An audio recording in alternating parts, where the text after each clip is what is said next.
Hello,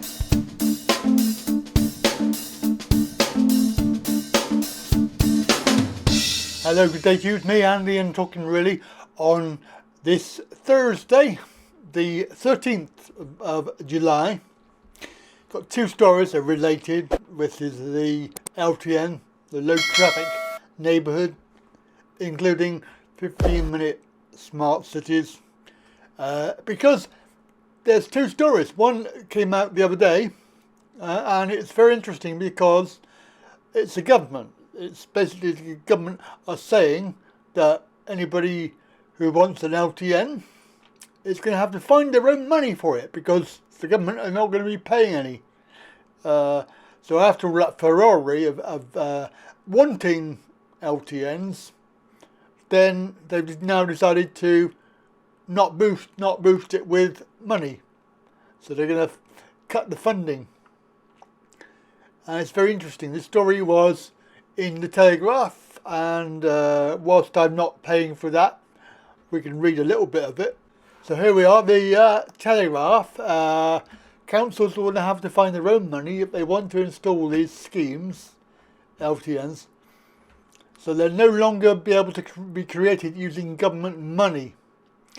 They're going to end the war on motorists. This is Mark Harper, the Transport Secretary, has stripped funding from all projects, including the creation of car-free zones. This means that the council will have to find their own money from now on if they want to install these schemes. Now, Tories have hailed this decision as a welcome change of approach and said it would reverse the tide of new LTNs being built.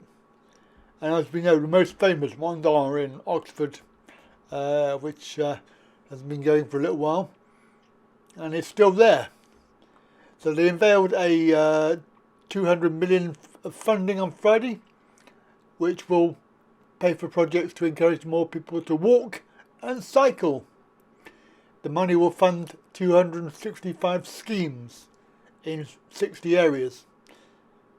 Ministers said the funding would not include any LTN schemes and would only be used for projects that benefit the community as a whole.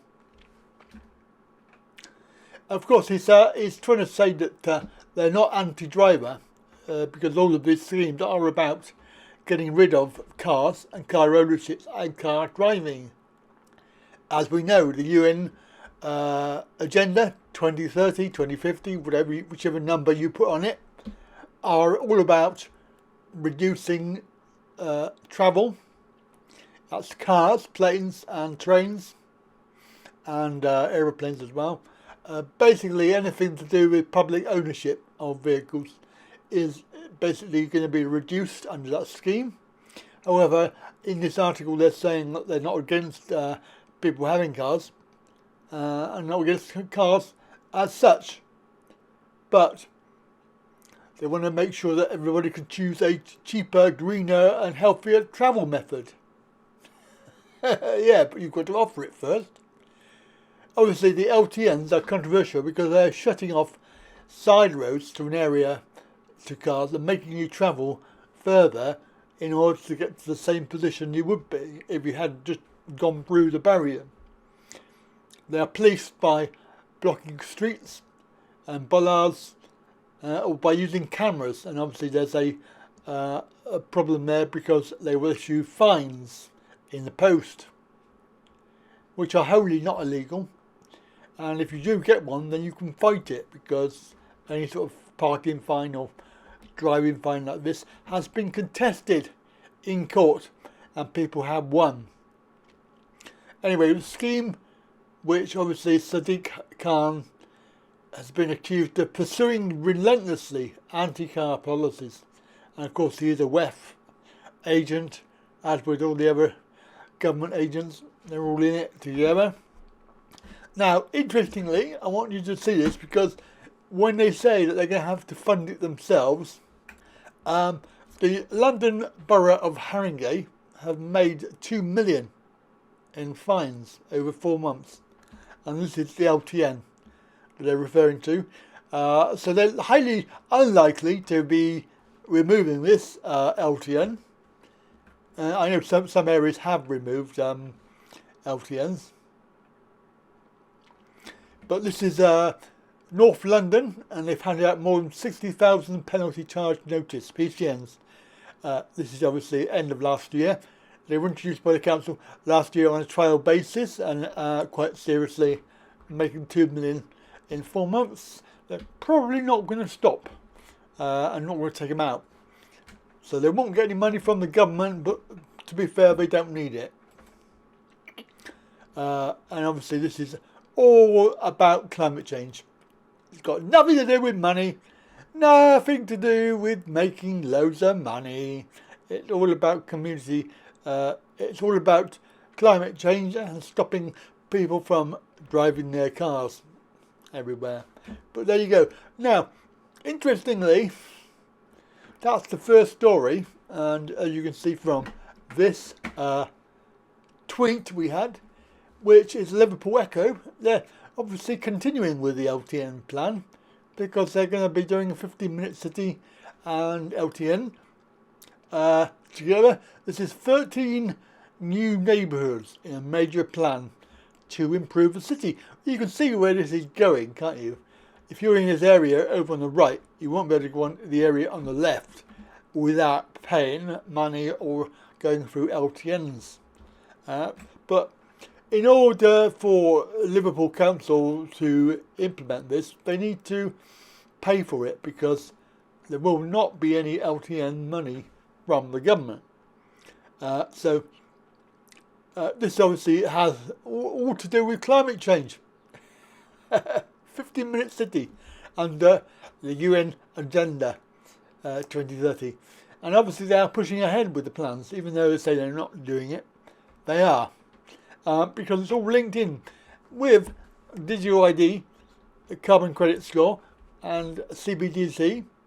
And of course then you're going to be a slave forever once that all comes in. And I have no trouble saying that it probably will come in because of all the people who are accepting it. I've spoken to several people about cash and credit card and things like this, and card, debit card, and they were observant about the fact that they didn't use cash anymore.